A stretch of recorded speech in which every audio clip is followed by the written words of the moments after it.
You're listening to The Honeydew with Ryan Sickler.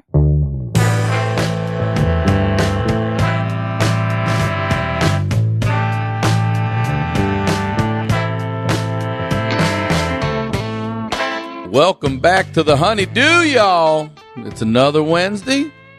We still doing it over here at your mom's house. I am your host, Ryan Sickler. You can find me on all social media at Ryan Sickler, and my website is ryansickler.com.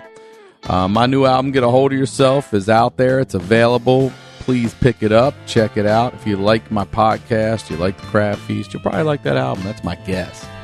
It's everywhere you get music and comedy, iTunes, Apple Music, Amazon, Google Play, Spotify, all that good stuff. It's streaming on Sirius. You can check it out there. Create your Ryan Sickler channels. Throw up the 5-star review. Y'all know what the fuck to do. March 2nd, Rec Room in Huntington Beach. March 5th, I'm at the Laugh Factory. Just went right into the dates. You see how I did it? March 12th, Comedy Store. Phoenix, April 4th through the 6th. I'll be spending a weekend with you guys. Coming to the House of Comedy. April 26th through the 27th, the Vegas Festival. I'll be out there doing a couple of shows. June, I've said it before, I'll be with old T-Nuts out in Richmond, Maryland, and Atlantic City. First of all, I'm stoked to go out with Tommy, and it's my mom's favorite comedian. She was upset because he's killing it. He's selling out shows, and she was legit mad that she missed tickets for his first show.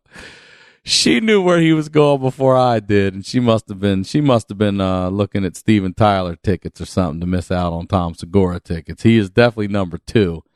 Favorite comedian, probably number 2 entertainer, somewhere in the top 4, I'd say for sure. Bruno Mars probably floats in there. Anyway, I'll be with Tommy in Richmond. I'll be in Maryland and Atlantic City. Way down the road, I'm just saying because a lot of people have asked me to come to Minnesota, and I'm excited to come. Thank God it's in the summer. I've spent the summer in Minnesota before. I've talked about it on the Feast. House of Comedy, I'll be there August 1st through the 3rd, and trying to lock up some Edmonton dates. And as always, every week, I just want to say thank you guys. Thank you for the positive feedback, the encouragement. That's a big one, the encouragement. Thank you. I appreciate it. Some of you have emailed your story, and I thank you for sharing. We're in this together. I really feel good about it, and I'm enjoying it. The feed is all Honeydew, just Honeydew over here now. And the Crab Feast new feed is coming. We're going to get that up, and we will definitely make sure you know where it's at. We'll blast every single possible avenue of that. The website for the Honeydew is thehoneydewpodcast.com. You can email me at honeydewpodcast@gmail.com. And on social media, the Facebook is the Honeydew Podcast, and Twitter is at HoneydewPod. Ladies and gentlemen, it is a pleasure and a privilege to introduce to you, for the first time on the Honeydew, he's a Crab Feast favorite, top 10, King of the Black Palace, y'all. Steve Simeone, welcome to the Honeydew, my friend. Thank you so much. Dude, thank you for being here. You're definitely a Honeydew, and it's one of the things that makes me love you so much. Human Prozac. But I do like it when you snap a little bit. I like it when because it makes me feel like grounded. Like, okay, all right. Yeah, we're all human beings. Yeah. All right. So before we get into storytelling with you, can you please and would you please promote anything you'd like? Okay, this weekend. Thank you so much. This weekend, I'm at the Comedy Underground in Reno for Wayne. So that'll be the 28th through the 2nd, I think. It's like Thursday, Friday, Saturday, and Sunday. I think I come back. No, I come back Sunday. Coming back Sunday. Yeah. And then the week after that, Friday and Saturday, I'm bringing Brenton Biddlecombe with me. Yeah, I love Brenton. He's the coolest. He is the best. And we're going to do Yuck Yucks in Calgary. Oh, very nice. And I'm going to try to record my 3rd album up there. And I think I'm going to call it Jabba. And the first time I ever told that story in public, and I started to work it out on stage. So it's all about First dads. time you told that story about your dad was on the Crab Feast? Yep. Oh, man, it makes me feel so good to hear that. Yeah. And then, the whole new album will be all about dads and respect. And then a little piece about the Honeydew, about stuff you go through. And I'll tell the Denzel Washington crying on a treadmill story for the end. You got to tell that. Somebody just hit me up the other day and said that shit to me too. And it made, I forgot about it. I laughed so hard. So ridiculous. How life can get. Just tell it. It's a quick one anyway. Well, long story short, I mean, I was it's so difficult to say what your lowest point was. You know what what? I mean? Hold on. We're going to get to that then. Let's do this. Before because I don't want to cut you off on social media, podcast. Podcast is called Good Times. I haven't done an episode in like 6 weeks, 2 months, because I've just been so busy. We were just talking about it. Yeah. But I felt bad. I was with Ari this weekend, and people were coming up to me. They're like, "Hey, man, I need that gratitude list in my life. Yeah. I need some good times." It and means I'm like, something to people. I know, and I didn't think it did. So now I'm going, all right, we'll resurrect good times. It does. Please resurrect good times. I mean, if you could also do the sitcom, that'd be amazing too, because I was a big fan of Good Times. Yeah. So let's start off with the Denzel story, and then we can work back into family, because I know you're a big family guy. You come from I'm the family of 5, middle of three boys. You're the same as me. Yeah. And we had pretty similar upbringings in a way. So, but if you haven't heard this story, it is on the Craft Feast episode, but don't make a long story short. Tell the story. All right. So I think this was probably about 15 years ago. I did not own a car. I was sharing a 1-bedroom apartment, probably 500 square foot apartment with Fat James, God rest his soul. I never didn't have 2 jobs. Yeah, I'm never in my life. Still. Yeah. Oh, I mean, now comedians won. You got to do so many writing, other things. producing, podcasts. I don't even count that. I mean, 2 day jobs while I was trying to make it as a comedian. So while at the same time working on screenplays and trying to figure out how to do that and trying to figure out what acting class was about, always grinding. And none of my dreams were coming true, obviously, right? I remember moving out here and really wanting to be famous. I was going through my quarter-life crisis. I wasn't in a good place. And I really was miserable and depressed. And I was like, if I could become famous, then I could repay mom and dad for all the love that they showed me throughout my childhood. And I remember having a prepaid cell phone that I got to drive across country because I didn't know if my car was going to make it. So what was it? What were you driving? I was driving a 1993 Ford Probe. The Probe. I remember Probe. Dude, it was a hunk of garbage. A hunk of garbage. And I remember my first time on stage at the Comedy Store, I did the open mic, and I remember I parked next door at the Hyatt because it was $10. I still remember uh-oh, I got to spend $10 to park. Right. But I remember walking up that hill to the Hyatt and waking up my dad. And I'm like, Dad, he was like, did you get on stage? I'm like, yeah. He was like, how did it go? I was like, how did it go? Start picking out a beach house. You know what I mean? That's on the West Coast, Dad. That's all I wanted to do. How's Malibu sound, Dad? There's no way it's not going to happen. And that was 19 years ago. That'll be 19 years in September. Shit. I wonder what that house is worth now. We got in at the right time, Ryan. Money's just one way to judge success. Ryan, money, get a beach house. it's just real. It doesn't make you happy. It's just one less thing to worry about. When people are legit rich when they say stuff like that. Oh, my God. So that's where I was. Now, 6 years after that, 5 years after that, whatever it was, nothing positive. I'm not passed at the Comedy Store. I'd worked every job there. I think this was around the time when I was still working the door at the Comedy Store at night, but then I would take a bus to go to a telemarketing job the following morning. I did telemarketing too, man. In high school, I did that where I couldn't even speak Spanish, but I lied and said I could because it was $1 more an hour, and they listened. You know how to ride a horse? Yeah, hell yeah, I can side saddle that motherfucker. They listened in on a call and quickly knew I did not speak Spanish and put me back down. I got demoted back to English only. But I'll never forget they had a dry erase board and they always had a DC address on it. Mhm. And they said, if anybody asks you where you're calling from, you just look up and you read that address. And I was like, oh, this is some shady shit. Yeah. When they tell you that, you know. Oh, God, telemarketing.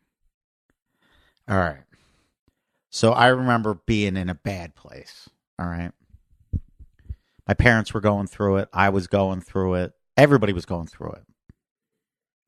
And I was so poor that the only reason I was looking forward to my birthday was to get some stuff. Like, it was like being 8 years old again. Yeah. Where you're like, I got Christmas and I got my birthday to try to get what I needed.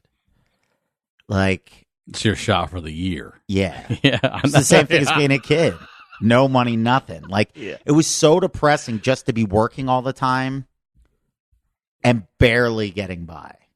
You know? Like, no money. Like, I remember being on the road with Pauly Shore during those years once, and we were out at the Ontario Mills Mall for the Ontario Improv. And there was, I don't know, like a Gap outlet or something. Mm-hmm. And he's like, dude, Simeone, the shirt's you. Look at it. It's only $10.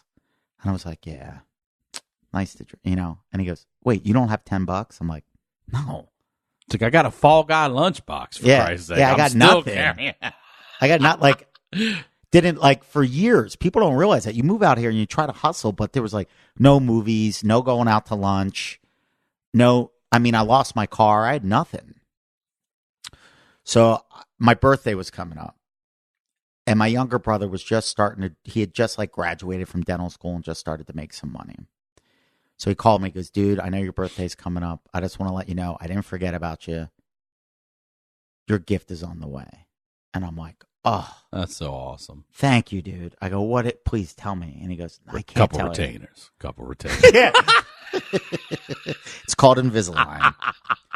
That's what I want him to hook me up with now.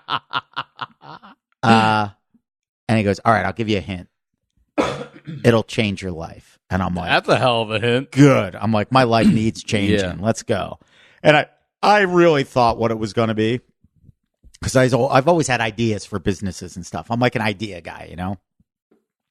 And I wanted to do these T-shirts. So I really thought he was going to send me like some silkscreen stuff or a way to get started in that.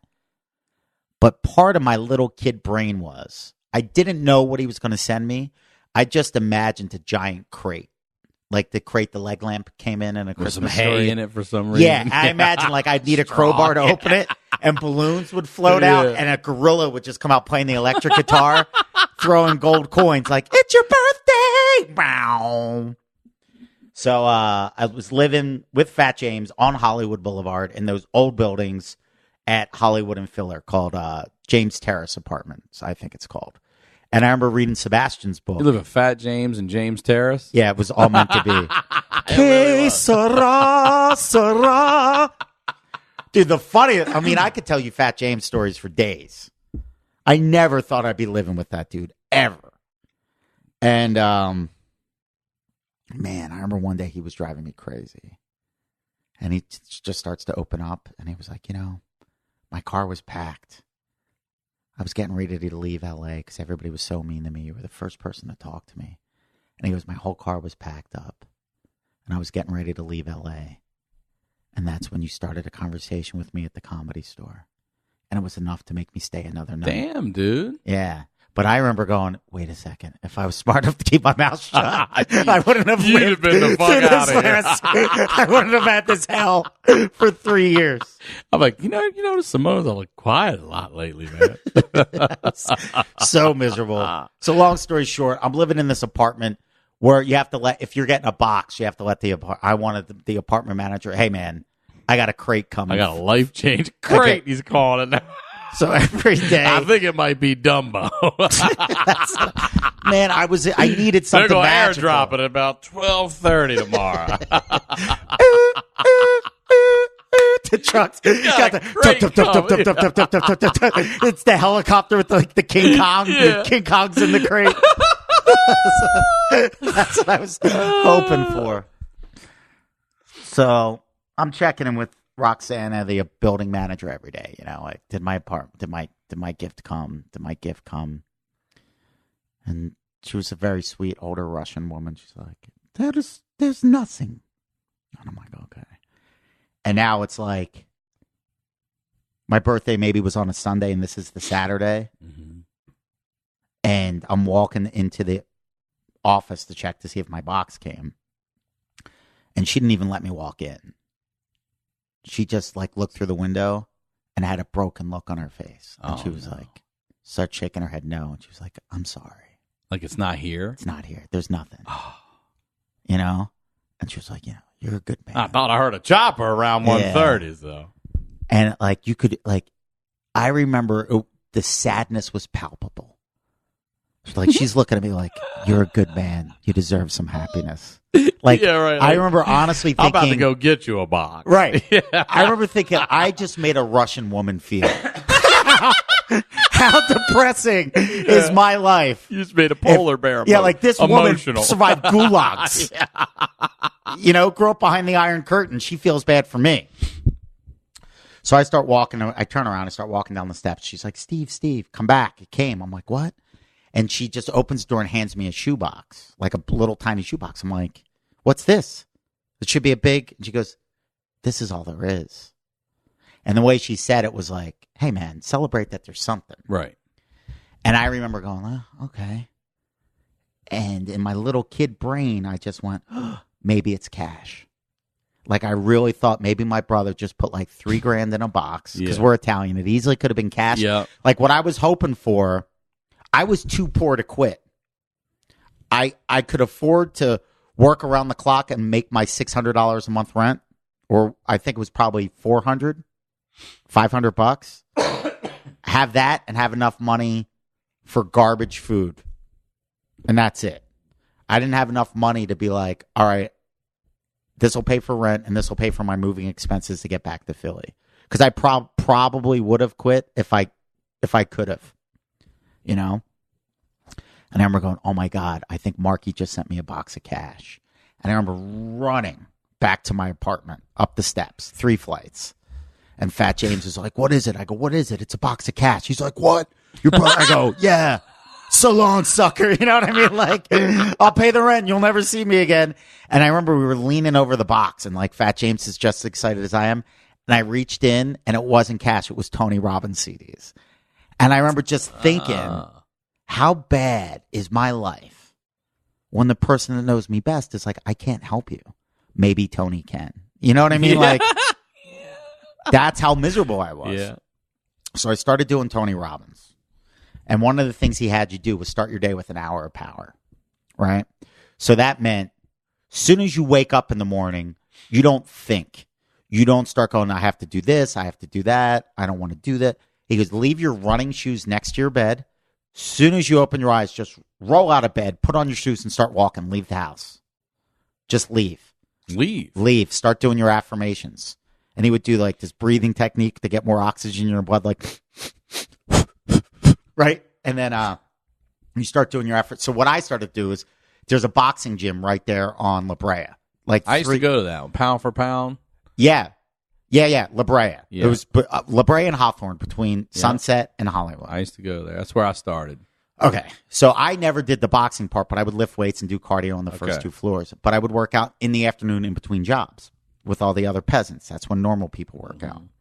Now I'm working out at 5 a.m., 5:30 with all the winners. I didn't know that. I didn't know the richest people, most successful people start their day at the gym.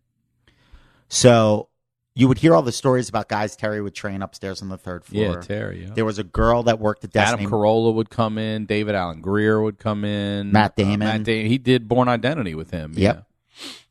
All those dudes. So long story short, I'm doing my Tony Robbins stuff. I'm waking up, seeing all the winners early in the morning. And Tony Robbins would be like, start letting yourself dream about the life that you want. And I really moved out here because I wanted to write. I really did want to just like write movies because I knew how tough stand-up was going to be. Because you would hear all those horror stories about dudes living in their car and all the rejection. And I'm like, hey, man, if I could get a steady gig, write 2 movies that make it and 10 that don't, buy a house at the Jersey Shore, I'm good. I mean, you mean a second house at the beach. Right. Dad? Your dad's got this is your room. You can't be the big room, buddy? You deserved it. So I remember like writing down like movies, whatever. And Tony Robbins, like, there's the way the universe opens up when you start. Dude, the next morning, I'm in at the gym at like 5:30. And in that back door, they buzzed in. This dude comes in, and he's wearing one of those knit hats with a Yankee symbol on it. And as he's walking closer to me, I'm like, oh, my God, that is Denzel Washington. And I'm like, that's another phone call home. Like, Mom, I just met Denzel Washington. She was like, did you meet him? I'm like, I didn't really meet him, but you can tell he was nice. Yeah. Like that was a magical moment. And I didn't want to bother him. I didn't say anything. But then I started to see that he started to come in a lot in the mornings, and he would hang out with all the other winners, and they would all just pound fists, and they'd be like, all right, D, stay up. All right, be cool. Everybody that knew him well would call him D. And I didn't say anything, but now I'm getting more motivated. I'm starting to get out of the darkest days. And one day, now I'm in early. I'm talking to Suzanne at the desk. It's about 6 o'clock. Denzel comes in the back door, and he starts a conversation with me. He was like, hey, man, I've seen you in here. You've been coming in. You're looking good. And I'm like, what? So now I'm talking to Denzel Washington. He was like, you could call me D. I'm like, oh, my God. And he was like, what do you do? And I'm like, I'm a comedian. King Kong ain't got shit on me. Right, that's what I felt like. And he was like, you know what? I'm funny. Everybody has me beating people up in movies. Why don't we do a comedy together? And I'm like, one moment in time. I am motivated. So I had the old stinky Walkman. The old tape Walkman. Like a yellow Sony Sport. Yeah, I remember with the gray clipped over in the little gray Dice rubber bought button. it for me in Vegas. But now everybody was switching over. It was right at like maybe 2004-ish when everybody started to switch over to either iPods or MP3 players before Apple took over the whole market. So I was at the 99-cent store, and they used to sell these little radios that were $1. And I'm going, I'll get one of those little radios, and nobody will know I'm poor. I'll just move my hand really fast. They'll think it's an iPod or an MP3 player. So I'm on the treadmill. I'm doing the chubby guy walk. Denzel Washington comes in. Not the treadmill next to me. He's not a creep. He leaves one open. And he's like, all right, now I see it. And we did the fist thing. And he starts walking, and then he starts running. And then I'm like, I'm going to start running. I'm like, come on, sweet Jesus, send me a good song, right? And it's like good song after good song. I'm flipping through all the stations, and I'm just catching it. I'm like, thank you, Jesus. I'm running. I was never in shape to run, but now I got Denzel and a movie on the line. You know what I mean? Yeah. And then it's commercial. And I'm trying to find a song to keep going. And I hear the twang of a country music song, like that slide guitar. Yeah. And, bro, I grew up in suburbs of Philly. I grew up on Van Halen, hip-hop. I found out later the name of the song was called Remember When by Alan Jackson. Yeah. It's a very sad song about people sharing their life together and breaking each other's hearts and the family they built. And I'm like, I'm 30. I'm not married. I don't have kids. My life's so bad I'm doing Tony Robbins. Everything this guy's saying to me is going through my soul. And it's early in the morning. I'm vulnerable. My life's not good. But I'm like, you cannot cry in front of Denzel. Right? So I'm biting my lip and I'm digging. And I know people are like, why didn't you change the... I had to hear how this ended. Yeah, you had to. It's like hearing It's like hearing Cats in the Cradle or something, or a Jim Croce song for the first time. You're like, you're moved by it. And I'm not saying I cried, but I'm trying really hard to keep it together. And there was this... I remember the lyric that made me lose it. He said, and the sound of little feet was music. And I went... what? And then I went, oh my God, he's talking about his kids. Yeah. And I didn't cry, but I went like this. I went, like that. Yeah, that gas. Yeah, that was like that. And it was so loud. And Denzel takes off his headphone. And he was like, hey, man, are you okay? And I turned to him with tears in my eyes, and I'm not. I go, yeah, I'm just listening to country music. And he starts laughing and clapping. He goes, Steve, you got to be careful. It'll do that to you. Don't play around with country music. I was like, my God, this is my life. Next, Denzel's got to tell you that. Oh, that is so good, dude. So that's probably, I think I want to close this CD on that, because there are two themes I want to hit on the CD. I want to hit on fathers, because I don't think dads get nearly enough credit. We're living in this world where I think families just aren't appreciated, and dads most definitely aren't appreciated. So I want to address that. And also, I've been playing around with this material, like, from my point of view, not my friends, not the people I've built an amazing life with here in Los Angeles, but there's this general attitude in Los Angeles where I think people brag in public and cry in private.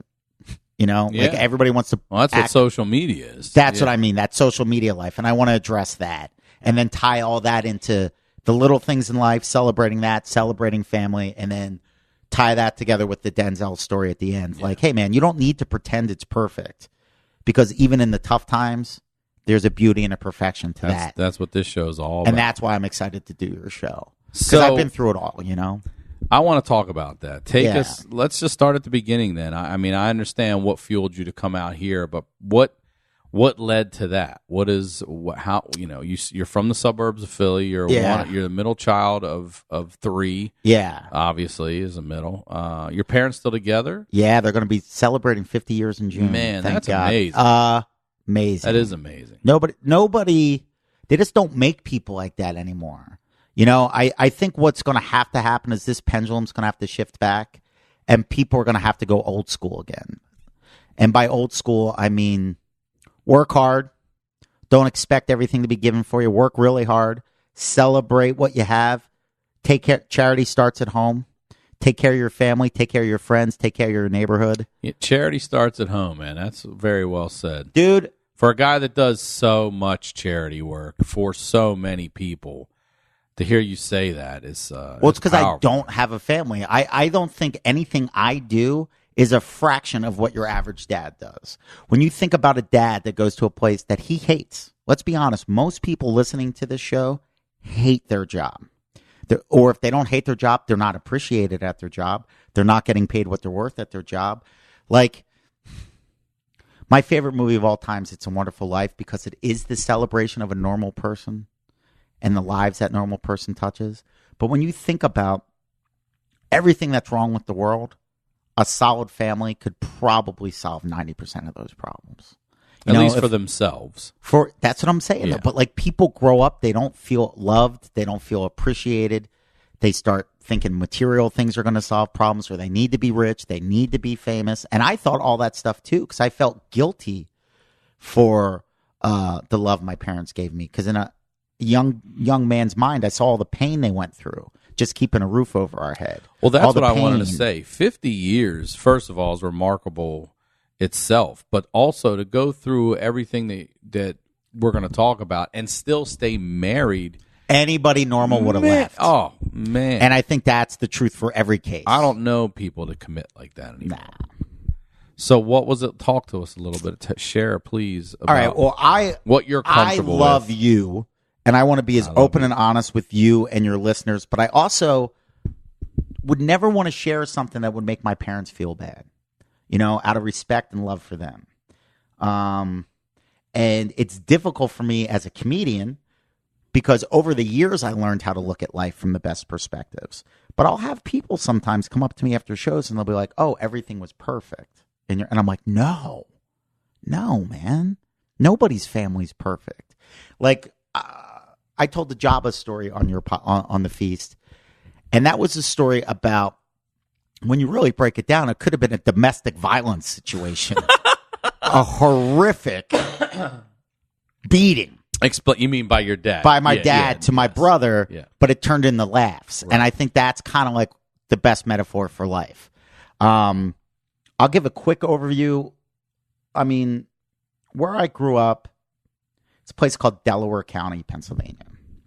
And the best way I describe that is it's kind of like the blue-collar suburbs of Philly. And when people go, "What's it like there?" I go, it's a place where people work jobs they hate to support people they love. That's another great saying. That's how I was. Like, I knew dudes that were rich. Like, there would be lawyers. They still cut their own grass. I knew guys that, like, might be a doctor or a lawyer or a dentist, and they're still taking a side job putting paneling in somebody's house, because everybody has those skills and comes from that. Right. Like, if you're not blue collar, you're one generation away. Sure. And so you still have that trade. Yeah. You can still do drywall. And and like, or just that work ethic, like where people work hard, man. They work hard for what they have. Now, when I was 7, I remember my parents, I can remember them rolling out change. Every dime they had, literally, to try to get this house that would get us into a really good school district. Okay. And so we got like an entry-level house in a normal neighborhood that had access to kids that had real money on the other side of town, like legit money. So you're the other side of the track. Kinda, but in the middle too, because like I thought everybody grew up like this, but most people don't. I grew up around everybody, bro. Like I knew kids who had nothing, you know, like kids that grew up with parents in the system who were in government housing, and then they're in my class, and we're sitting next to a kid whose family has a private jet. Seriously? Yeah. Oh, wow. That kind of money. Dude, there's a place called Rose Valley, Pennsylvania, where I think when I was in high school, it had the highest per capita in the state. Okay. Median income, something like that. Where I remember there were trust fund kids. Millions. Hundreds of millions. Next to kids that had nothing. And here we were, my dad working 2-3 full-time jobs, my mom working part-time, just so we can sort of stay in the mix. What did your mom do? She was a teacher. What'd she teach? She taught in the Catholic schools, 7th, 8th grade. I remember she did telemarketing. Yeah. Oh, runs in the family? Yeah, bro. Are they hiring down there? You know what I mean? You speak Spanish, Mrs. Simone? Hola, amigues. All right, sign her up for Espanol, man. It's $1 more an hour.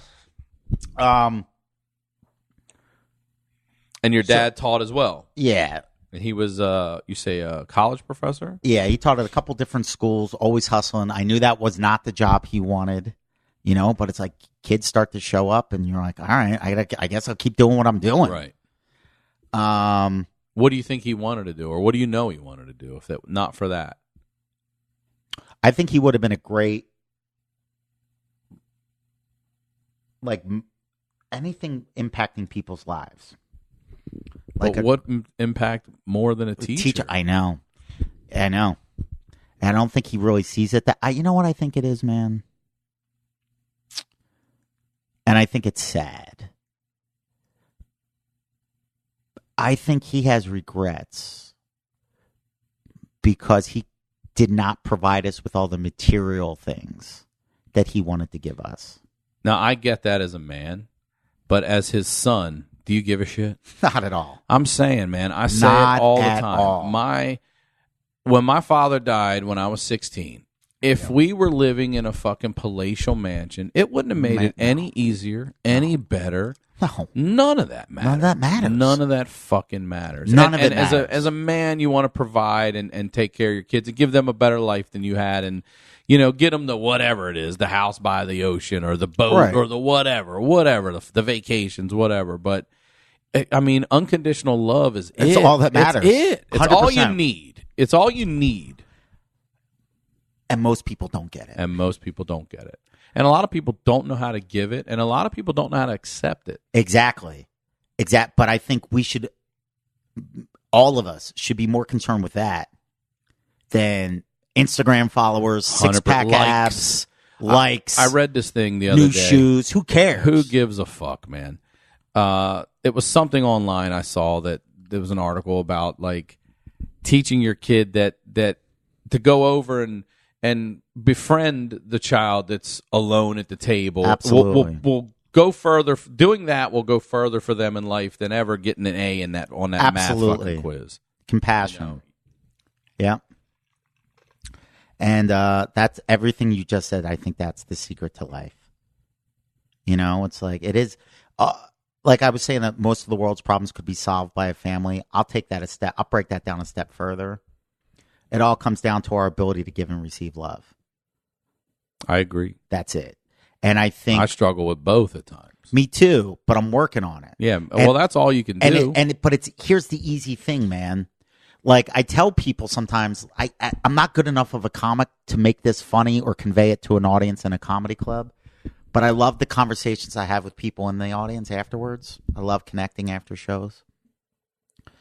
And I'm like, here's the thing. Like, I'll talk about my brothers and the joys, the simple joys of a pizza night, or when we got green mint chocolate chip ice cream, or going to see Predator, you know? So specific, that green mint chocolate chip. I got it in the fridge right now. It makes me feel rich, bro. Right, yeah. Every time I open the freezer and I see it in there, I'm like, I got money. yeah, man. I hear calypso drums every time I see it. Like, it's my version of going to the islands. You're talking about your dad not being able to give you all the things you want, rephrase that. I said he feels. I like perceive. Right. I had That's everything I needed. Right. To the point that green mint chocolate chip ice cream right now in your freezer brings you joy. Yes. And you never needed all the things that your dad wished he could give you, or felt like he needed to provide to be this better dad. Yes. There's a beauty to it all. Oh, smells and tastes and things like that send you back to your childhood. Time machines. 100%. More than any fucking, And here's the thing, man. If I were a rich kid, let's be honest. I give credit. Isn't that a song? We're a rich kid. Is it really? I don't know. One of that those sounds like it could be a hook. If I were a rich Kicking the Black Pals is going off, y'all. Hook up those 1200s. Got 2 cassettes tonight. Terminator X.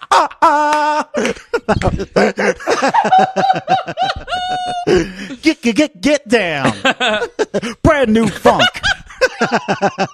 Have Jazzy Jeff. It's the best. Oh, man. But if you were a rich kid, you were saying, yes. Dude, okay. Who's to say I would have even wanted to come out here? Right. Or done this with my life? Like, I honestly, the older I've gotten, the more credit I do give to my friends that grow up with a lot of money that are doing something with their life. Because so many people, they have it so easy, it makes them soft. And then they get robbed of living. I agree with that, man. They get robbed of the struggle is the joy. It takes a long time to realize that, but the harder it is, the more rewarding it is.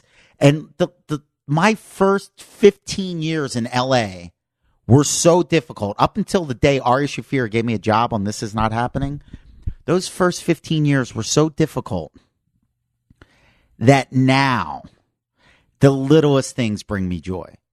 That ice cream, I'm like, yeah, I got a roof over my head. I got ice cream. I can go buy used tires for my hand-me-down car. I'm good. But I see people where they have everything and none of it works. Not happy, still want more. Yes. So you move into this affluent neighborhood, and now you're among different kids, or do you know any of these kids at the school or any of them? But I grew up in a great neighborhood, and our neighborhood. So you still have that base after school, at least, to hang with these kids. Yeah, it was great. Okay. Well, it's all new, right? And when I was 7, to a new house. New house, right? Okay, starter house in the nicer neighborhood. But that neighborhood was fantastic. Yeah. Because all of us were kind of at the same level. Yes. You know? That's where we were, too. I know exactly what you mean. So, but the problem was, not the problem, but an issue that I think where my parents felt pressure was, to use the cliche, kids from the other side of the tracks. Like, we would come back from, say, Christmas break, right? And they'd be like, "What you do at Christmas?" And we're like, "We went to Mom's house, and she got us candy, and I got a new Zaxxon game for ColecoVision." And I felt like I was Richie Rich. Yeah. But then there's kids coming back that are bronzed up from the islands, and they're like, you know what I mean? They're like, "Yeah, we went to Grandpapa's house on Grand Cayman." Brought you this cassette of Calypso drums, since you don't ever get that. I don't need this that, man. Is the I closest got you'll ever come. Ice cream. Yeah, exactly. But I think that's tough. That's tough for parents, like feel like they have to compete, or maybe. And then you realize, like, that's when it blew my mind. Like, hearing shit like that, you come back and you're like, they just went to Turks and Caicos, and then you hear your parents like, we've never been there. Mm-mm. This 15-year-old's been there 3 times. Yeah, I'm driving a Porsche. Yeah, I've never been there. Yeah. Right. So, I guess you could say, through it all, I definitely felt love. And I never questioned that. And did you feel like an outcast at school, or were you fit in pretty good everywhere, I knew right? if I could make people laugh, So were you friends with these rich kids? Were you going in their homes and everything, and just I was friends with everybody. Isn't it a trip when you first see what someone with money has? I'm not talking about happiness. Yeah, I'm talking about money. When you walk in a house and you're like, "This is your closet." Well, you talk about levels though. Like all those people I thought were rich, then you come out here. Yeah, then it's just and like, you're like, fuck you, what? Rich. Yeah. Now you're talking about the global elite. Yeah. So, I don't know, man. I kind of felt like maybe like all the struggles, like I didn't work out any of the issues I experienced as a kid, and whether it was financial problems or people with mental illness, whatever it was, we all get a little twisted up in our childhoods. And then I was like, all right, I got to go make mom and dad proud. And everything I was doing was kind of like, I wound up just being miserable after college. And I was like, okay, I got to give this a shot. And I remember by this, I mean comedy, Hollywood, whatever. And I remember my mom crying the day I left. And she couldn't even look at me. And she was crying in the kitchen. And she this is the day you're driving. Yeah, I'm driving. This is the last conversation I had before I got my car. The prepaid cell. Yeah, prepaid cell and the Ford Probe. She goes, just go, with tears in her eyes. And then I was like, whoa. And then she called me back and she was like, Steven, you have to do this. So when she's eating these minutes up already? This is.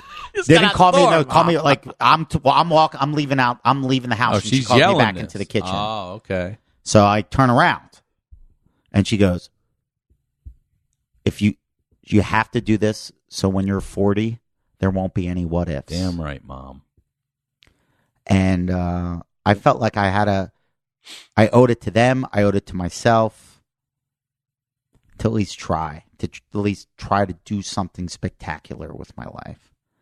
And then I got to LA and really got my ass kicked, But see, here's the funny thing is I'm sitting here thinking about that. Like, you think you need to do something spectacular with your life in order to honor them. Your dad's thinking he's got to do all these spectacular things in order to be the dad he wants to be. And meanwhile, all we fucking need is hang out. Is to hang out. That's and have it. Fucking laughs and that's it. That's all there is. That's all there is. Like I flew. It takes you so long to get there and realize that's all there is. That's really like it's. Bro, you could be a drug lord on the beach in Malibu, and right now, I'm sure there's some guy miserable going, honey, where's the mint chocolate chip? That's all there is. I got 30 pounds of pure uncut cocaine in the back, and I'm unhappy as a motherfucker. Can you please get some Breyers mint chocolate chip? Unless you were surrounded by love, nothing is gonna work. No. Dude, and last week I was blessed, fortunate enough, where I could afford to jump on a plane just to go play cards with my mom. That's all I did. Are you serious? You flew home? What'd you play with her? She plays like this weird rummy game thing where like you try to get straights or three of a kind. And you just went home to see her? Yeah, we did that. How great is that? It was the greatest. That's fantastic. I got to cook for her. You know what I mean? Drive her on her little errands and stuff. Yeah. It's great. That's all nice. there is, man. So after college, are you local with college? Are you commuting? Are you living on? Oh no, you went to Goucher. No, I went to Loyola. Loyola, that's right. It right seems across like the street in from life. Me. What year did you graduate? 95. Did you? I graduated in 92. We were there at the same time. We probably were in bars together on York Road. Man, I say this all the time. Because Josh Adam Myers was, he spent a lot of time in Canton when I would be back visiting, and I said, I just wish you could know. Yeah. Like if they use like in April 18th, 1995, you two were in the same bar at the same time. I think that's one of the amusement park rides in heaven. It should be. You know what I mean? Listen, you've walked across 3 buried treasures. Like, what? Yes. Yes. That old man you walk by was your son from the future visiting you. God damn it. Stuff like that. And then you talk about different levels, though. Like, I think life prepares you for different things. No doubt. I thought the kids I went to high school were rich. Then I went to Loyola, and I'm like, who are these kids? Right. And I really didn't fit in. I was a work study student. I was taking student loans. The only white guy in the all black fraternity. How does that happen? How did you I went to college and I wanted to be a sports agent. Was really what I thought I wanted to do. I was ahead of the curve. Scott Boras. You want to be Scott Boras? This is years before Jerry Maguire. And I was like, I know I'm not an athlete, but I'm like, it's fun. Like, I loved baseball cards and that. And I'm like, this is fun. I wanted to be around fun. Yeah. And I didn't think I was allowed to be a comedian. Like, I wouldn't even allow myself to dream like that. And I was like, okay. So you want to try to be near athletes and understand athletes. And I volunteered to be the manager of the men's basketball team. Oh, okay. And of course, as soon as I forgot all this. So I did that, and I had a work study job, and I was always working my ass off, right? So then I'm like, I'm not going to be the manager anymore. The year after I quit, they gave a kid a full scholarship to do it. My God. It's the story of my life, bro. It really is. So, I mean, but a great lesson's that don't quit. Be persistent. Hard work will pay off. But I didn't have, man, I went there. So I'm manager of the basketball team. And I remember I became really good friends with this guy, Dave Creedle, who was from D.C.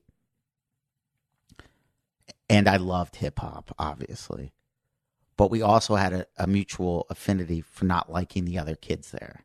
Oh, yeah? Yeah. Because these kids I didn't have it rough. Some of these kids that were scholarship athletes had it rough. They came from tough areas. Right. Where life was hard. And backgrounds. But at least we could sort of connect, like, look at this dude. He's 18, driving a brand new BMW. Right. Ordering whatever he wanted out of the J. Crew catalog. Isn't that funny? That's what you think making it is. This guy can order whatever he wants out of LL Bean. This motherfucker. Yep. I remember. You don't even like Periwinkle.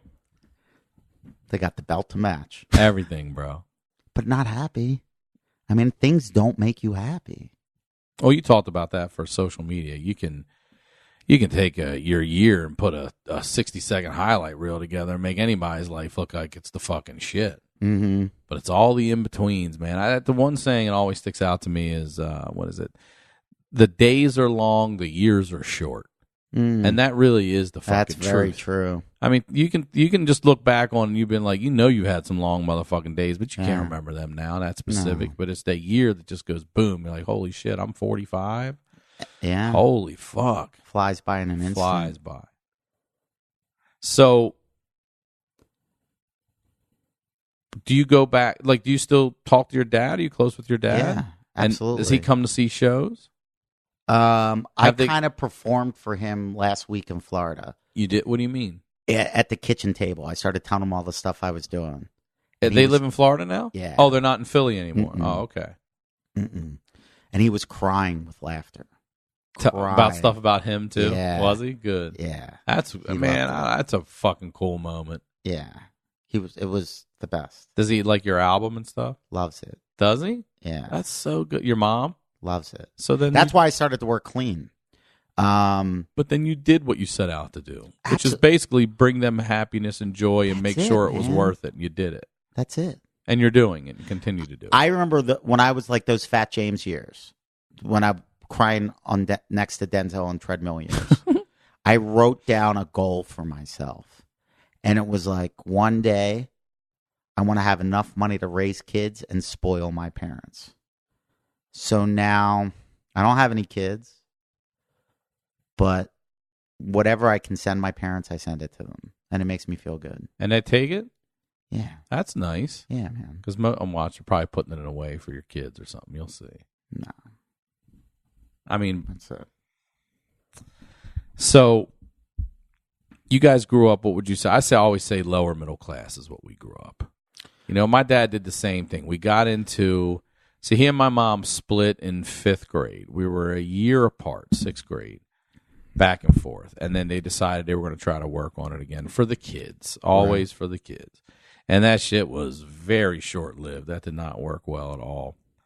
And I remember even leaner times during that where my dad came home and he's like, I'm laid off from, he worked at the airport for Pan Am, and, I don't know when we're going to be working again. And there's 3 of you. So don't be hitting me up for cleats. Don't be hitting me up for, gloves, any of that shit. Like what you got, and that's what you're going to fucking run with. Yep. And I remember being scared about that. Like, holy shit. And then seeing him, but he seemed pretty, from what I remember, he seemed pretty even keeled about it, and he found work pretty quick again, but, or they had gone on strike, or I'm not sure what the hell it was, but I remember those years, and it was always like, we had the house, and same thing, like starter house in that neighborhood of the suburbs. There were so many nicer homes and people with money, but, and we had a great neighborhood too, but the difference would be I'd go over and I'd be like, oh, wow, you have fine dining and all this shit. We just had the couch we got was that shit was there until everybody died and we were gone. You wasn't even getting new furniture and all these nice things in the house. Like, you just had your basic shit you needed in the house, and that was what you got. Yeah. And all of it doesn't matter. None of it matters. No. It's actually helped me because the places you live in out here for LA for $2,500 is a 1950s apartment, no central air, no central heat. Nothing. And I'm like, shit, this is like living back home when I grew up, and I'm paying out the ass for this when I could own a home. Own a home. Yeah. Yeah. Yeah. That's all stuff I'm juggling in my brain now. Like, I'm going, what do I really want? What do you really want? I don't know, man. Do you want to be a father? A dad? In a perfect world, that would have happened 20 years ago. I think that's an interesting thing about life, and that's what I'm excited about with your podcast, too. Because it's like, how many of us, I don't think anybody's really living the life they thought they would. Does that make sense? Even if they are, even if a lot of people do, a lot of people set their dreams and goals and go get it, but that life then also isn't what they thought it would be. Yes, that's what I mean. Yeah, like, I'm so grateful for everything. Like I said, the first 10 years in the city were brutal. First 8 especially. And then year 15, I started to pretty much just make my living with stand-up and stuff. Maybe year 12, I could quit one of my day jobs or something. That's when I stopped working at the gym. I don't remember. But in a perfect world, so I'm grateful for, dude, I get to travel the world making people laugh. I'm saying, what's this perfect? There is no perfect world. No. So in this world, I would love to have kids. More than one? Man, my dream, if you're Santa Claus. Yeah, I'm Santa. Sandy. I want to find talk to Santa Claus. A cool chick, somebody that's easy to make happy. Knock her up immediately. And then have enough money to buy a house, a big house, and fill it up. Fill it up with kids, foster some kids, adopt some kids. Now, knowing what you already know about this big house and this and that, you don't need that. You mean big so you can have a lot of the, yes. Okay, everyone gets a room. And and dude, it's $40,000 to adopt a kid. Tell me, how crazy is that? Is it seriously? It's $40,000. It costs $40,000 for a child that just wants love? Yes. Damn, I didn't know that. Yeah, and that's you're the one that got me into. So you're the whole reason I found out I had this whole disease and everything. I donated blood, and I'm just competitive, man. I went in and I was like, "What's the record? How quick have you had given a pint?" They were like, it was something like 5 minutes, and I was like, "Damn, that is fucking fast." Yeah, that's fast. And I was like, I'm taking that record down. So this lady's like, settle out.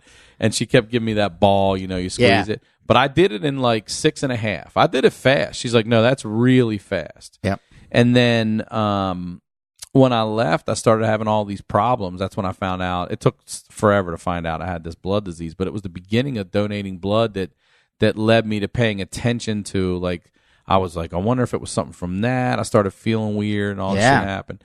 But you're the one that really got me into, these kids. And again, we've talked about what you and I were able to do. The last year was the best year of my life, career-wise, everything was just a fantastic year. But the highlight of that year, and one of the highlights of my life, was making that boy's wish come true with Steph Curry. So I can't thank you enough for that because, you know, he was terminally ill and and Make-A-Wish struck out and you reached out and I was like, I think I can. You made it happen. We made it happen. And that includes Damon Bruce and Steph Curry brought the family to the game, gave him a bunch of stuff before the game, dedicated the game to him, had his high-scoring game. They pulled him out in the fourth. He was kicking ass so much. And then after the game, stuck around again with the family, gave the kids some more stuff, and then the poor boy passed away. And I remember reading his mom's letter, and I was just bawling, like, good God. Yeah. And the fact that we were able to make that happen for him and that family, man, I'm forever grateful that you even floated that my way, and even more stoked that we could make that happen. Yeah, that was awesome. That was special. So knowing that you want to have kids and you want foster kids, you know, what I'm saying, yeah, man. To me, family's everything, obviously, from the way we're talking, right? And the toughest thing is finding that person that you can really do that with. Take it from me. That person that you think is this perfect person, that, you know, things change there too, and they may not want you. I know. You may not want them. You don't know. So there's never going to be enough money. No. There's never going to be we're not launching a space shuttle. Yeah. You know, it's not going to be perfect. Nope. I remember my dad told that was the night before I left for LA. He told me, like, he was like, there's never a right time to get married. There's never a right time to get kids. There's never a right time to leave for California. You just either do it or you don't. There's just now. There's just now. That's all there is. So, hey, man, I don't know what tomorrow's going to bring. That's it. I try to go to bed at night and think, you know what? We've got enough money in the bank for tomorrow. Yep. Got enough food in the fridge for tomorrow. Yep. Got enough gas in the tank for tomorrow. Exactly. Got enough blood flowing and health for tomorrow. That's it. That's all we got to worry about until the next motherfucking day. That's it. These conversations are so good because, I've gotten a certain amount of peace just hanging out with you and talking about this stuff. It's therapy. It feels good. It feels good where you're like, you know what, man? Why do I overcomplicate things? Go, man, life is pretty simple. I texted Rogan. I wanted to go do a flotation tank, and I hit him up and I said, hey, which ones do you recommend? He told me. So I went to this over in Float Lab, I think they're called, in Westwood with my friend. And I went in with a strategy. I'd never done this before. I went in thinking, all right, let me focus on the negative things in my life right now and then figure out a way calmly and rationally to attack each one, strategize and figure out how to erase them. And I went in and I could only think of like 4 or 5 things. And then I really started thinking about it. I was like, I mean, they kind of will handle themselves. Always They're does. very manageable. They're not that bad. And then I started thinking about the positives. And it was so overwhelming that I fucking fell asleep in there. I woke up pissing on myself. That's hysterical. I peed all over myself in that tank. Ryan, we put a chemical in these tanks that changes the color of the water. It was pitch black in there. If they were watching with a light, it turned all over.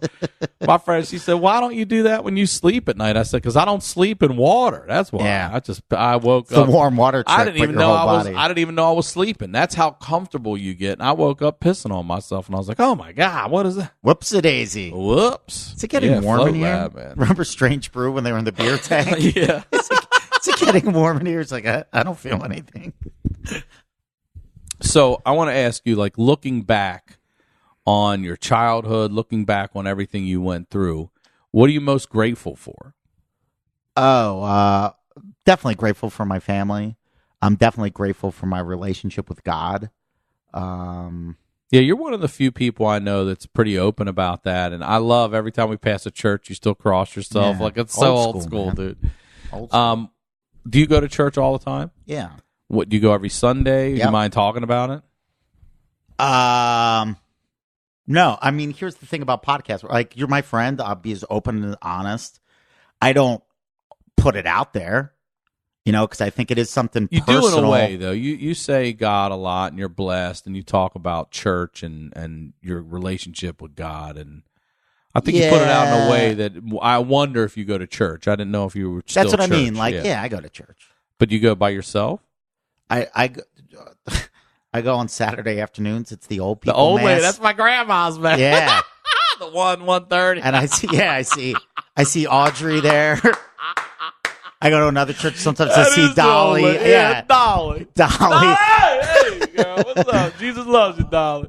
Audrey. My buddy Jack. He's tremendous. Are these all senior citizens? Yeah. Of course they are. They love you, don't they? Yeah. Jack can still kick my God. ass. He's that old man strong shit. Oh, Vietnam vet, dude. Yeah. He's the real deal. That is hilarious. You go to the old... I wouldn't expect anything else. Yeah, You ain't there at 8 o'clock on Sunday with the No. families and all that. You're with the old people. Oh, because they're all like, got to get it in. They don't know if they're waking up the next day. You know what I mean? Old people are my favorite people. For sure, my favorite. They're like little kids with better stories.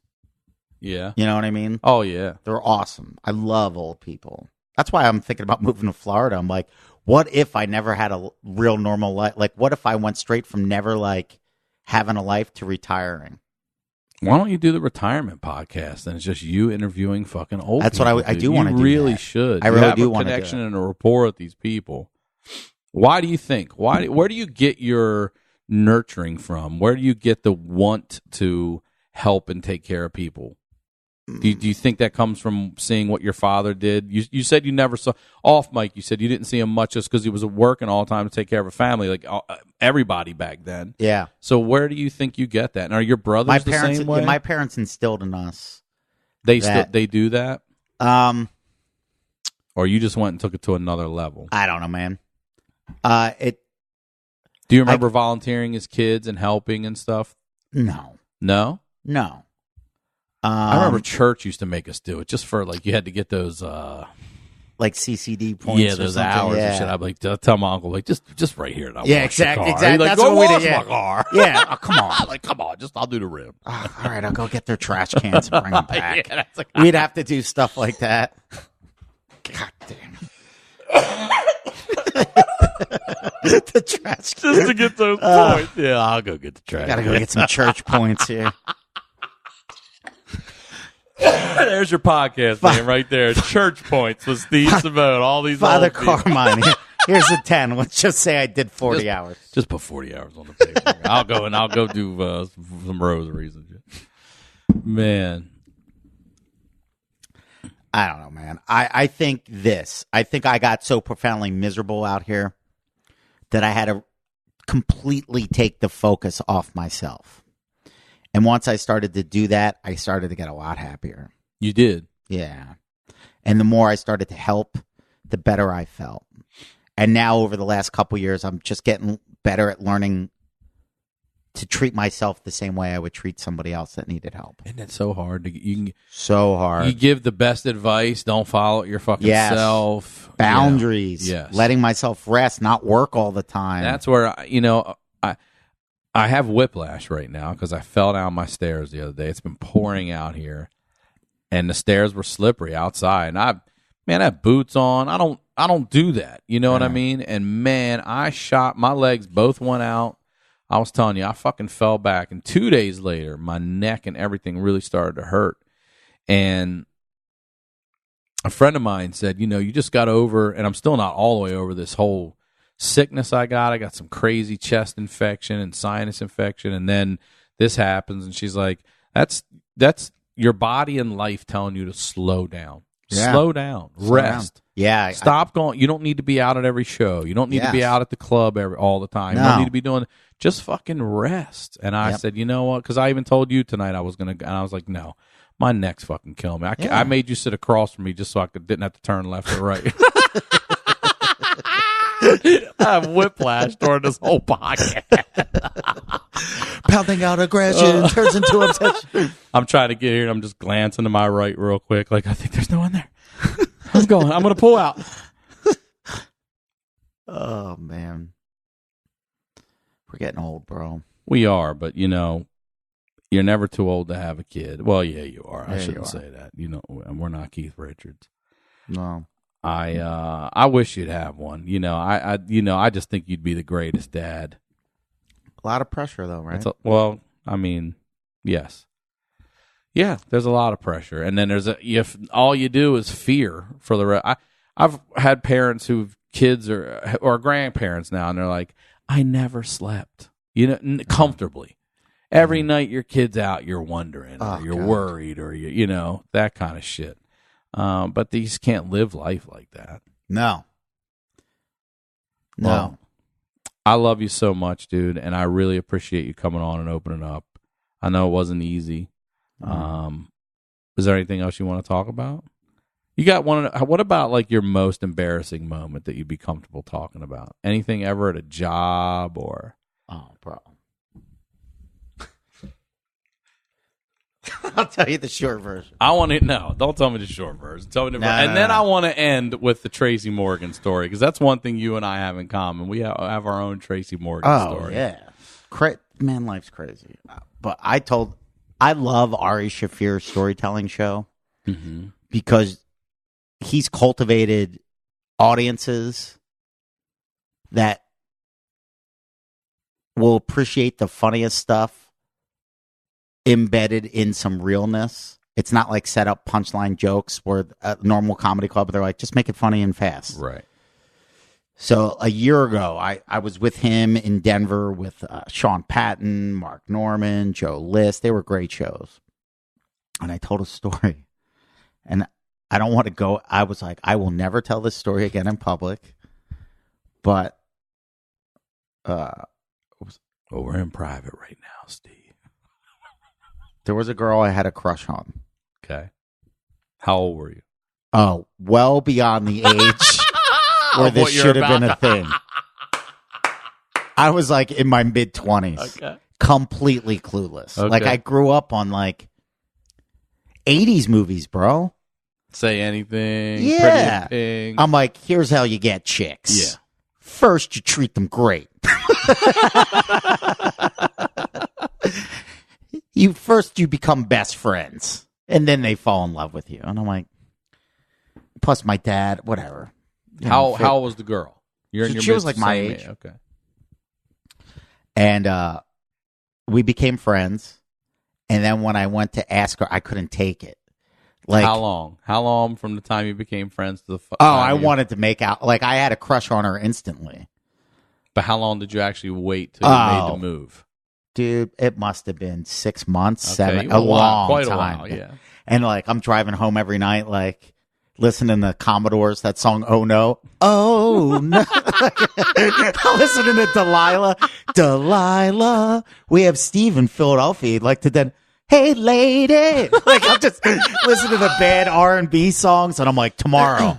I'll ask her out tomorrow. Tomorrow will be the day. And then I'd wake up, I'm like, today's the day you ask her out. It's going to happen. And then she'd be like, so I would just be like staying in her cubicle. And she's like, all right, well, I guess I'll see you tomorrow. And I'm like, yep, okie doke. And then just sleep. So when I finally did ask her out, I was so nervous. I was so nervous. And then because we would go out to lunch together and stuff. And she would always say like, oh, this is a date. Like people were like, can we go? And she'd be like, no, me and Steve are having a date. So I was like, do you think you'd ever want to go on a real date with me? And she went, why? And I was like, so I was like, and I started to stutter, like, and then she started to cry. Where did you ask? Where was it? At work? It was like in the parking lot or something. Yeah. And then she was like, why? So, bro, if that wasn't terrible enough, like everything went wrong. Right. And how she responded, this, that. I planned it out 1,000 ways. Of course, not 1,000, none of that. Then I hear her get on the phone. 3 letters, bro. I hear her get on the phone, call her best friend. She goes, it happened. And she goes, no, not the way I wanted to. And then she tries to, I'm in the cubicle next to her. And then she like whispers, she goes, no, he started to stutter. And she went, today, Junior, like that. And I was like, well, time to go home and kill myself. But wait, she said not the way I wanted it to. Oh, please, they're all crazy, bro. But she did want you to ask I don't her. know.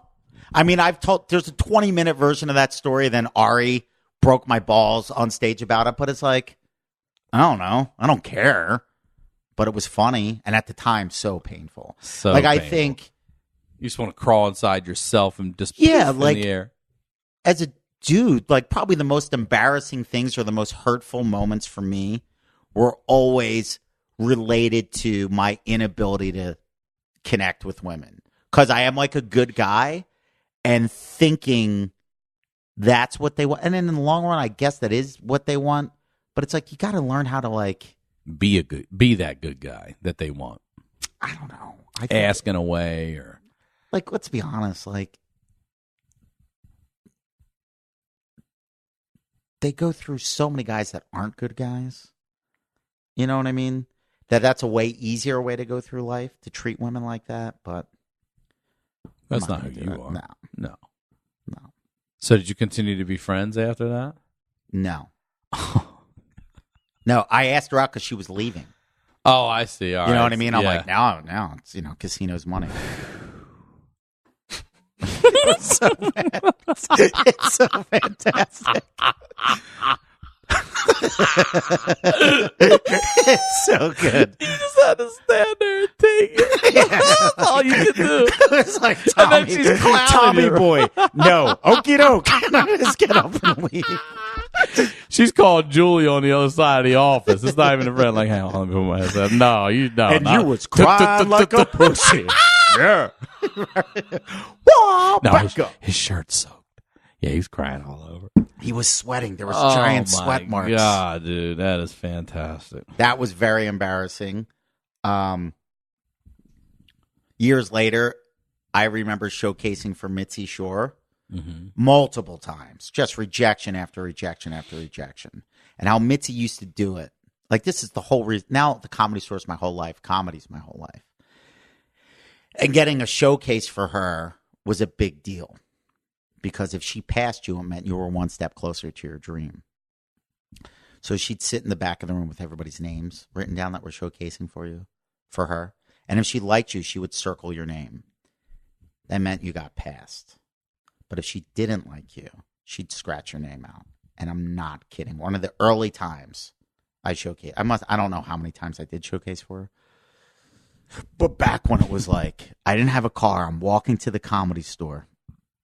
I remember like listening to music, walking down the 2-3 mile walk to get to the Comedy Store, like feeling like Eminem and 8 Mile, like this is it. I'm gonna, and like really confident all my hard work over the last 2 years was going to pay off, and this is going to be part of my true Hollywood story. You know what I mean? Like you build things up in your brain like you're a character in a movie. Like it's all going to happen. This is it.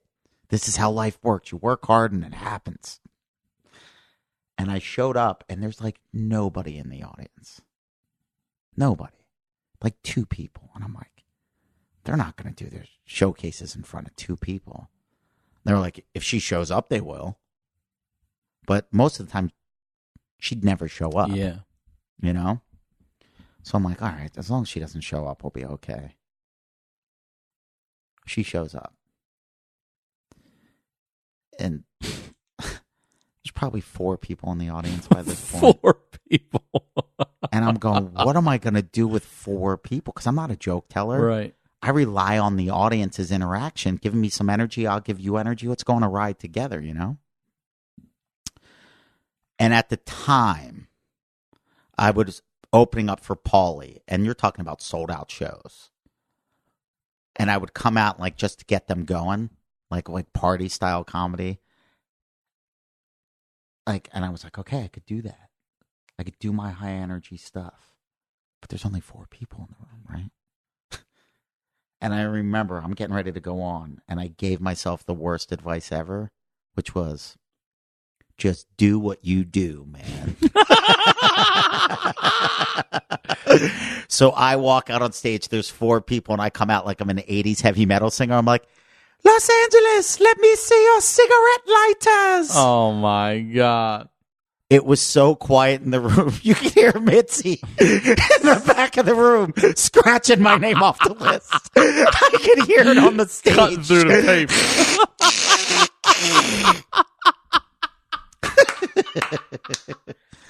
That was awful. Okie doke. All right, so we actually finished recording yesterday. Yeah. And I woke up today to a text from you that I want to fill everybody in on the quick backstory, because we're We're recording again. Yes. In addition to It's because I'm so lonely. I just wanted to hang out with you again. Bro. I was like, you don't think I'm a honeydew? I'm in bed. I'm like the cable guy looking for reasons to hang out. I'm like, oh wait, I had a way better story. So, off mic before we had started yesterday, as always, you always hook it up. You bought me a cannoli. Yeah. You bought me an Italian sub that we split. Come on. I just love you. And we talk about pizza. And I was telling you tell me how you make your homemade sauce. And I was telling you there's a sauce that I really like that I get shipped out. And long before Amazon was getting it, I went right to them. And it's called Don Pepino pizza sauce. And you're like, oh, I know Don Pepino. And I'm thinking, well, if anybody would, it's you. And you said 25 years ago, you worked at a pizza spot in college, yeah, on the boardwalk in Sea Isle City, New Jersey. And the restaurant you worked at, the pizza spot, the sauce they used was Don Pepino. And I said, I used to go to this pizza joint in Arbutus with my grandmother and my father called Sorrento's, and they used Don Pepino. And then we would get it at the Italian market, the grocery store. It was readily available everywhere on the bright East Coast. Yellow cans. Yeah, with the little dude in the blue on the front. And I'd found it in a couple weird places out here. And you're like, man, I haven't heard about Don Pepino in 25 years. I mean, it's a funny word. Pepino's funny. It is. Like the little mouse. Remember that song? Oh, Pepino, you eat my cheese. You da, da, da, da, da. Right? So I had thought about it. You said it. I'm like, oh my, I do remember that. It's like weird. And it started to jostle other memories. Don Pepino, like Old Bay. The smell. I always have Old Bay in my closet. It's the smell of my childhood. Such a good. So I wake up to a text this morning. Now, you were going to Ari's show last night at the store. Yep. I was coming home to rest my whiplash. Yeah. And I wake up this morning to a text from you. Yep. That says what? You're never going to believe what happened last night. So I'm hanging out at the Comedy Store. My buddy Mikey Pye, who's from Philly, he's the best. He never shows up empty-handed. He's the greatest. And he goes, I got some stuff for you in the car. And I'm like, Mike, you didn't have to do that. He goes, no, it's great. I got you a couple Philly shirts, and I got you a couple cans of this best sauce. I figured you could use it for your pizzas. He goes, I got you the Don Pepino. So it doesn't even register with me because I'm so hours, busy. 3 hours after we I'm going, record. Oh, yeah, you got the Don Pepino. I'm like, wait, what are we talking about? I go, I was talking to you earlier today about Don Pepino. He goes, no, I found it at this store. I go, you're not going to believe this. And then I pieced it together. I hadn't thought about it in 25 years. And Don Pepino comes full circle 3 hours later. Yep. So I call you to say we're definitely living in a fucking simulation. Yep. And we start talking, and you say, bro, you asked me about an embarrassing moment, and I remembered one. And you started to tell me, and I said, you know what, will you please just shut up and come back over? And this is uncomfortable. Talk about this. This is very uncomfortable. So I'm super excited for this. All right. First, I want to address, I had a blast yesterday. That's obviously why Always I'm back a pleasure, here brother. Always. And I do want to address something. I do not mind opening up my life because this is the life I've chosen. I'm like Hyman Roth. When he was talking to Michael Corleone, he was like, this is the life that we chose. But I never want to put my parents' business in the street or my brother's business. You know what I mean? Of course. There's boundaries for them. And like yesterday, we alluded to some things like, hey, man, nobody's life is perfect. And that's why I love this podcast. Well, I was talking to, thank you, and I was telling a friend of mine today, I was telling her about how, because she's a parent, she's a mom of three, and how, like, just as parents, we want what's best for our kids, like the best vacations and the best shoes and whatever it comes to buying. The only thing you got to do is hug them and listen to their stories. And give them some mint motherfucking chocolate chip ice cream. That's it. You know what I'm saying? Seriously. Like, I was hanging out with a buddy of mine today who's a millionaire. Some and he's Don just Pepino. Like, yeah, that's it. A can of Don Pepino and a That's hug, it. bro. That's all you need. That's all I would have. That's all I need. I had half of that growing up. I was missing them hugs. I'm here now because I'm missing hugs. And that's why we probably have an unhealthy relationship with pizza specifically. Oh, all of my eating is emotional eating. Oh, I didn't even know what emotional Happy, eating was. Sad, bored, all I didn't know of it. that's not normal. Yeah, I know. It's not. I eat all the time. Yeah. And all right. So here's the story. I go, buddy, because it's weird. You forget stuff. And I just I'm totally a honeydew. But then I was listening and I was like, did I tell? I'm like, I go, like, this isn't embarrassing enough. I'm like, the time I cried on a treadmill next to Denzel Washington, yeah. the time I bombed, all my dreams did not come true in front of Mitzi Shore. Heard her crossing you off the. That's true. I mean, nobody talked to me afterwards. No, people were just like, ugh, you're on your own. I remember Freddie Soto, the late great Freddie Soto. He was like, what was that? He goes, that was awful. And it's a terrible feeling. That's exactly, dude. Nobody she's all the way in the back, and just. But then I started to think. I'm going, yeah. Every day is embarrassing. Of course. Like every day, there's something like. Do you know how many times I go to wash my hands in a public restroom, and I don't even know if I turned on the hot or cold water, and I'm like, just get it over with. Like, you know what I mean? Like, I don't know how to do anything. And 7 years ago, this June, my younger brother got married. And he's my all-time favorite person. I totally love him more than I love myself. And he had asked me and my other brother, whenever comedy tag team's involved, it's the kiss of death. That's the truth, right? But he goes like this. He goes, I want you to be, you're both going to be my best men. And I'm like, co-best men. Co-best men. And he goes, that my means brother you have and I to. were my younger brother, Right. Yeah. He goes, that means you're going to have to give this speech. I'm trying to get my big brother. Like, I have no money. I flew home on miles. I'm a failure. You know what I mean? I'm almost 40 years old. No, you're not. Bro, this is miles, the point. Man. If you got Dude, miles, you ain't a failure. I am Uncle Buck. You know what I mean? Yes, yes. And I absolutely adore my brother's wife. She's perfect. But I'm an idiot. Okay, I'm almost 40 at the time. I have no money. I have to fly myself to his wedding on miles. He's got to pay for my hotel room. And I'm almost 40 years old. And the only thing he wants from me is to be there to love him, support him, and give a best man speech. But he doesn't give me any information about how they met. I mean, I kind of knew this stuff because I was living with him at the time. Mm-hmm. And I loved her. This is how smart my sister-in-law is. She bribed me like I was his kid. Like, you know, like I remember one year for Christmas, she got Mark an Xbox. And she was like, Steve, but I got you these games to play with. And I'm like, I totally want you to marry my brother. Will there be more video games? Like, she's the sweetest. I love her. But I know nothing about women. I know nothing about anything. So, nothing. I know nothing about anything. And my younger brother was just like, hey, man, I'm just happy that you'll be there. Give the speech, and that's your gift. Because I can't even give them a gift. You know what I mean? Like, it's embarrassing and depressed. That's awful in and of itself. So it's like my older brother doesn't have any time to get together and write this thing with me. Nothing. So now it's the night before his wedding. Me and my big brother powwow to try to come up with this speech. Nothing happens. You're a professional comedian at this point, dude. too. The pressure is high. Right? Yeah. Everybody thinks. How many people are going to be there? Oh, there was easily 200 people there. My family, her family. Yeah. Nobody's ever met me before. And professional comedian. All right, there's rumors going around. He's a professional. I know. I heard he's a professional comedian. And in my her dream wedding in what's that hippie town in North Carolina? It's gorgeous, where all the kids are moving to. Asheville. Yeah. We're in Asheville, North Carolina. Dream surroundings. It's the perfect day. Asheville's great. It is great. Everything's beautiful and perfect up until this point.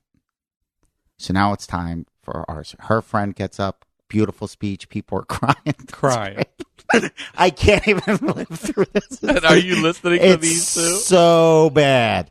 I can't believe I thought this. Like, where are you at right now? I'm not good. I know we are not prepared. Right. Okay. Because it is a we. But that's the problem. Yeah. I think had I been on my own, I would have been good. Because I could. No, that's not true. Had I had enough information, like what I really wanted to do, and I remember thinking, dude, this is everything. But dude, it is so bad. I make inappropriate joke. What are you, Oh, wait, my hold God. I on. don't even want to live through it. It is so bad. Hold on. So you're nervous. You're next now after this girl wraps Yeah. up. It's you and your brother. Yes. You're coming out together. Yeah. And she wraps up, and she's got people emotional, and here comes the professional comedian to lighten the room again. It is so. I can't even live through it. I can't even allow you guys into my. I'm reliving it now, and I want to throw up. You have to fucking It tell was us. You the made it worst. the second episode. Oh my God. I remember my older brother starts with a compliment, and then he says something, and he just like looks. So at, hold on a he sec. starts bombing. I want to walk through this. So where are you at now? You at like a Martin's West? Like where's It's the like reception? a beautiful hotel, Okay. but it's like in one of the rooms where I don't know. Big Dude, when I ballroom. say I know nothing, I don't even know what they have at Okay. weddings. I hadn't been to a wedding, and here's the thing: at 200 people. At my older brother's wedding, I buried it. I gave a speech that to this day people are talking about how good it was. Was it before or after this wedding? 20 years before. When you Before, weren't- bro, as an before you amateur were a comedian. professional comedian. Yeah. Now I've wasted my whole life. I forgot all about this until Don Carlos's brother, Kyle's getting married. He goes, "Do you have any tips for writing a best man speech?" And I'm like, "Yes, I do. Keep it Don short." Carlos and Don Pepino, bro. Anybody listening, if you're ever asked to do a best man speech, keep it short and completely respectful of the people in the room, because I did not do that. And I had no concept growing up with brothers that for a little girl, they dream about this day So early on, yeah. from the time they know it exists. Right. Like a wedding for a woman would be like if I had the chance to play Major League Baseball, professional wrestling, Navy SEAL, astronaut. Navy SEALs in there. Oh, bro, if I could be tough guy, I would love that so much. But they get to live that dream. It's all of those things combined for them. Yeah. They are literally princess for a day. I wind up. And you're just riding up on your horse uncomfortable. like, yeah! No, Here you guys I go. knew it was bad. There was a bad energy because the night before we got nothing done. And I'm going to take full responsibility because I'm an adult. I should have and could have done things differently. My advice, once again, keep it short. Keep it respectful. And then also have a little information. Like, all right. Just some recon, a little bit of vetting. Like, had Some I known history. my sister-in-law moved to New York City a week before 9/11, I could have made a joke about, like, you thought that was a disaster? Welcome to the Simeone family. And I really wanted, the joke I wanted to open up with was, congratulations, something along the lines like, you've just replaced Mark, my younger brother who was getting married, as the most attractive, successful Simeone. Like, now you're the top. I had a lot of great, wonderful Sure. stuff. But for whatever reason, I just start telling an inappropriate story about my brother. Sober. So no wait, alcohol involved. Your brother goes first, doesn't do well either. He's like, no, he wants to do this Abbott and Costello style. He's want to chime in on the yeah, story. he's like, yeah, he'll say a line, then I'll say a line. But there's no lines written here. Have you ever seen a comedy team go up in the OR and that banter back and forth has to be so well rehearsed, and it has to be an ironclad act. Yes. Because there's nothing worse than a comedy team trying to improvise because it is so contrived. Well, we didn't have anything to look contrived because we had nothing prepared. It was a failure. I wind up. I can't believe. What'd you start with? I don't remember. Do you remember the story you told? Oh, I do. I can't even share it. I won't. You do have it. to. I can't do it. Took his headphones off. It's so bad. I don't want people knowing this. I'll tell you off the air. No. You can't do that. Now. No. I'll throw up if I. It's the worst I've felt as an adult. And then here it is. It was so mortifying that nobody would make eye contact with me after it was said and done. Wait, okay. So My I'm older confused. brother got a pass because he's a family guy and he didn't do anything really bad. Nobody's talking to me the whole wedding. 200 people turning you just cold shoulder. It was atrocious. What story And did the you next tell? day, it wasn't that bad. And so what I'm was sure bad, I'm making the story or the we bombed. Number one, just take the bomb. Yeah, it's like imagine you're a comic. Sure. You know what it's like. We bombed. And I didn't use profanity. I didn't do it. I thought it was inappropriate. In what way? If you're not going to tell a story, can you tell us how it was inappropriate? Just tell the story. Just tell it. It's too uncomfortable for me. Tell as much as you're comfortable telling. Okay. I will tell you this. You came over the next night at 11 p.m. so we could do this. It's such a... Okay, I'll tell you this. I won't say this was the story I told, but at one point in my comedy act... It's not a best man speech anymore. At one point in my nightclub comedy act, performed in the filthy Sunset Strip comedy store, not on somebody's dream day. Mm-hmm. There was one point when I talked about the first time me and my brothers saw the movie Caddyshack. And at the end of the movie, Rodney Dangerfield says, "Come on, we're all going to get laid." Remember the end of Caddyshack? 100%, yeah. And when I was 7 years old and my younger brother was 6 years old, he asked my dad what laid meant. And he said, "It means to have a good time." Okay, that's true. Now, for the next couple years or so, my younger brother and I both thought we could say, we're going to get laid. And it meant to have a good time. That's true? That's true. Okay. So I remember I'm like in 5th grade. Marky's like in 4th grade or whatever. And Jason Showers, who lived down the street, his mom is driving us home like, I think it was like the day before Thanksgiving or something. And she says, "Do you boys have any plans for Thanksgiving weekend?" And my little brother says, "How old is he? 6? 9. He's 9. He goes, "I don't care what happens as long as I get laid." She goes, "What?" She goes, "What did you say? You want to do what?" He goes, "Look, I've been stressed out at school, and this weekend I'm just looking to have a good time." Maybe I thought that story could save a best man speech from bombing and not driving it straight into the ground. The worst decision I've made as an adult. It was horrible. I mean, you could if I was at that wedding, I would have been laughing like that. I'd have been the one guy in the back. She had one uncle who was dying. That'd have been me right there. You could hear audible gasps. Oh my! He's a and I will say this: he's a professional. The only person to talk to me afterwards was the minister because he was a nice guy. He was like, "I'm going to be a true Christian here and hug somebody on the margins." Oh, Jesus. And even your brother didn't talk to you? Your partner didn't talk to you? Oh, yeah, he did. He didn't care. He was like, "Dude, I don't care." But your dad, your mom, nobody said shit, huh? Oh, it was awful. It was awful. But I will say this. Oh, man. Her parents, my sister-in-law, they were great. You know what I mean? It was everybody else. Right. Like, they were great. Like the people who really knew you spent time with, they're like, yeah, they were like, "Dude, we love you." Yeah. Like, yeah, don't worry about it. Your brother was and it actually it made me like just feel so vulnerable. I went over and apologized. Did you grab the mic back up? Scott, everybody, listen up real quick. I went to my sister-in-law. I forgot that. I went to my sister-in-law, and that's like, because we always had like a really special bond. I was like a fan of hers when he first started to date her.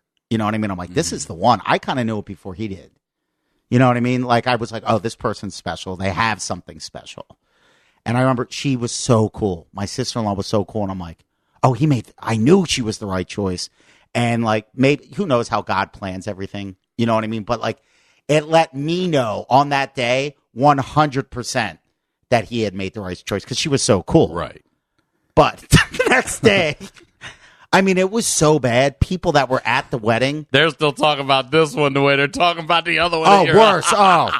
What's the rule of marketing? If you satisfy a customer, they tell one person. If you don't, they tell 10. Yeah.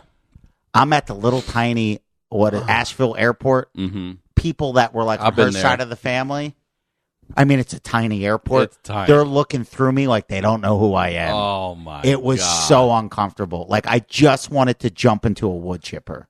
Oh, And, God. like, it was so bad that, like, 6 months later, I'd be falling asleep, and I'd be like, oh, Jesus. Like, I would replay it like it was a car accident. You said keep it short. How long did you take to tell that story? I don't know, man. I'm not saying that was the story I told, by the way. Understood, but if it was, what would you say? It was... Oh, like, God. when you go through trauma, who knows? It could have been 30 seconds, or it could have been 16 minutes. It was terrible. Dude, that is so fucking funny. Dude, I mean, a professional comedian bombing. I did not feel good. Like, you know that uncomfortable, queasy feeling you have after you bomb sometimes? I didn't feel good until a couple days, coming back to L.A., and a couple days later, talking to Bill Burr at the Improv. For whatever reason, we just talked. And I didn't necessarily tell him I bombed at my brother's wedding, but he was talking about interacting with normal people and what they value and stuff like that. And it just made me feel better. Oh, my God, that was so bad. Made me feel better that you'd shared a story that may or may not have been the story you did or did not tell at your brother's wedding. I think that's a good one for the honeydew. That's a damn good one for the honeydew, brother. Bombed. I mean, At your brother's wedding. and that I really thought that speech was going to be like my Little Drummer Boy song. I made this song for you. Ba-rum-pum-pum-pum. In my brain, I'm like, I made these jokes I don't for care. you. On Thanksgiving Eve, your brother said, "I Something don't like care what Oh. I don't care what happens as long as I get laid." Yeah, Mrs. Showers I've hits the been brakes. stressing. She was like, what did you say? And he was like, hey, Mrs. Showers, relax. Just trying to have School's a been good very time. stressful, and I'm just looking to have a good time That's this weekend. hilarious. Yeah. One we more, hit Don please. Pepino. Okay. Tracy Morgan. I think we had talked. If we didn't say it earlier about a Tracy Morgan story, maybe we did off mic. But you have a good Tracy Morgan story, and I love a good Tracy Morgan story. But you've got one that's been going around, and I wanted you to tell it because the ending is always different than you remember. Yeah. Which one? When he was bumping Biggie Smalls in my apartment? Yeah. I know for this, what I clearly remember. It's like 3:30 in the morning on a school night. Tiny Fat James' apartment. He used to call me E, and he would call Fat James Cookie. Why did he call him Cookie? I don't know. E. He called you E because he said he thought you looked like E, The guy from Entourage. Just not even close. Not even close. Not even close. E. And I remember throughout the whole night, he would say stuff like this. And I remember, we are blasting Biggie Smalls. And I'm cooking burgers on a George Foreman grill, smoking up this garbage kitchen. And I just remember... It's just the three of you? Yeah. And then he was like, E, kill that shit for a second. And I lower the music, and he goes, you got Tracy Morgan up in your crib. What's that say about you? That's the best. He's the So best. he was my best friend for a month. Don't see him. 3 years go by. Run into him at the ESPYs. We talk. Leave the sentence off the exact same spot. 2 years later, I'm at a Starbucks. This is true because he was like that with me Years. too. It was a full year, and he remembered my name, Everything. Almost picking up the conversation Yes. exactly where it left Yes. off. And then the last time I saw him, I guess about 2 years ago, he was holding court at the Comedy Store. Everybody's watching him have a conversation. That's how famous he had become. Oh yeah. And I'm walking down the back hallway, OR steps, and I'm like, oh my God, there's my buddy. Like, I love that dude. Yeah, he's the sweetest. Sweetest, best dude ever. But I'm always, even though he always does remember me, I'm always afraid he won't remember me. Right, yes. Because he must meet 1 million people a year. He's that famous. So he's holding court, and it was kind of like that scene in Grease where everybody's like, tell me more. Tell me. Yeah. And I don't remember who he was talking to, but all the younger comics are just watching him have a conversation with the more established comic. I had not seen him in easily 2 years. Maybe closer to 5, between 2 and 5 years, something like that. Walking down the back steps, he sees my face out of the corner of my eye. He's mid-sentence in his conversation, just snaps his fingers and turns around and goes, reunited and it feels so good. And then boom. And then all the kids at the Comedy Store thought I was You're the cooler than I am. coolest. They're like, Right. oh my God, Simone knows Tracy Morgan. Dude, I love you, man. I love you too. Thank you so much for coming back on. Thank you. And I hope that story was cathartic for somebody. Oh, I'm always very fearful about sharing too much family information or whatever because they didn't choose, but I'm the idiot in that story. And I'm very grateful that I was forgiven for ruining a day that would have been perfect after that. I'm grateful that you came on and shared so much. It's always a pleasure to have you here, brother. Will you one more time plug, promote whatever you'd like, website, dates? Yeah, I have Reno Comedy Underground the 28th through the 2nd. I have Yuck Yucks in Calgary the 7th and the 8th. My website's awesomesteve.com. All my social media's on that. I'm going to have a new CD come out, hopefully April. We're going to call it Jabba. And Good Times, you're bringing it back? Oh, yeah, I'm bringing back Good Times. All right. Yeah, have you back on Good Times to talk about this podcast? I want to have some like really fun guests. I would love to. And thank you.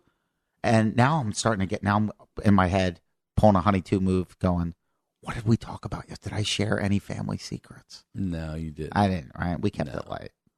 All right. I love you, buddy. I love you too, brother. I am Ryan Sickler on all social media, ryansickler.com. We'll talk to y'all next Wednesday.